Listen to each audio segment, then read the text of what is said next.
তো ম্যাডাম এসছেন হরিপুর থেকে। তো ম্যাডাম আমার দীর্ঘদিনেরই ক্লায়েন্ট। তো ম্যাডামের একটা সার্ভিস অলমোস্ট করে ফেলেছি। তারপরে আমি ম্যাডামের পার্টিসিপেন্টটা দিতে স্টার্ট করছি। তো ম্যাডামের আমার কিছু সার্ভিস আছে, তো ম্যাডামের কাছে সার্ভিস করাতে চান। তো বলুন কি করবেন। আমি ফার্স্ট এসেছিলাম তখন আইব্রো আর সামনে ফ্রন্ট লেন্থ কাটার জন্য, মানে লেয়ার কাট কিছু হবে যদি ফ্রন্টে। আর আমার স্কিনের কন্ডিশন খুবই খারাপ, দাদাকে দেখিয়েছি। তো সেই বেসিসে দাদা এবার কোনটা ভালো হয়, কোনটা রেকমেন্ড করে, কিভাবে আফটার রেজাল্ট সেটা দেখাতে চাই। বাট দাদা আইব্রোটা খুবই সুন্দর করেন। আমি বরাবরই যেখানে থাকি না কেন, যেমনই অবস্থা হোক না কেন, আমি এখানে এসেই করাই।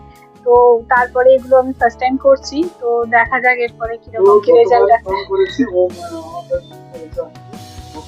মানে স্পেশালি আমার রেকমেন্ড ছিল দাদার কাছে করাবো, তো যাই হোক না কেন।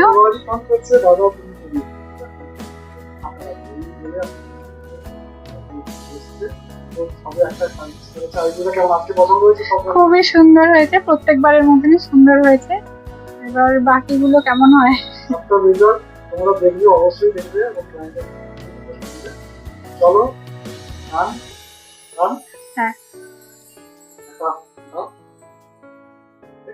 চলো স্টার্ট স্টার্ট। তো তোমার অলমোস্ট কাজ সব কমপ্লিট হয়ে গেছে।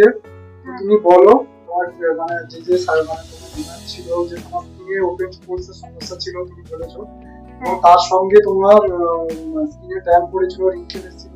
তো এখন ক্যামেরার সামনে দেখে তুমি যে দেখেছো, ক্যামেরার সামনে সবাই দেখতে পাচ্ছে। বলো যে তোমার কেমন লেগেছে কাজটা এবং আমার নিজের সাজেশনটা। আমার খুবই সুন্দর লেগেছে। মানে কি বলবো, আমি যেভাবে এসেছিলাম যে স্কিন নিয়ে, এখন আমার স্কিনটা দেখে আমি ফুললি স্যাটিসফাইড। মানে আমার এতটাই সুন্দর লেগেছে। হেয়ারের কাটিংটাও আমার সুন্দর লেগেছে, যেভাবে আমি চেয়েছিলাম, যেমনটা চেয়েছিলাম তেমনটাই করে দিয়েছে দাদা। অ্যাফোর্ডেবল প্রাইসের মধ্যে খুবই সুন্দর। Thank you. তো দেখো লংয়ের উপর ড্যান্স করছে। তো ওর চুলটাও খুবই লেন্থি ছিল, চুলের ওর সমস্যা হয়েছে, তো এটা পরে আসবে। ঠিক আছে, চুলটাও সুন্দর রাখতেও বলেছি চুলটাকে।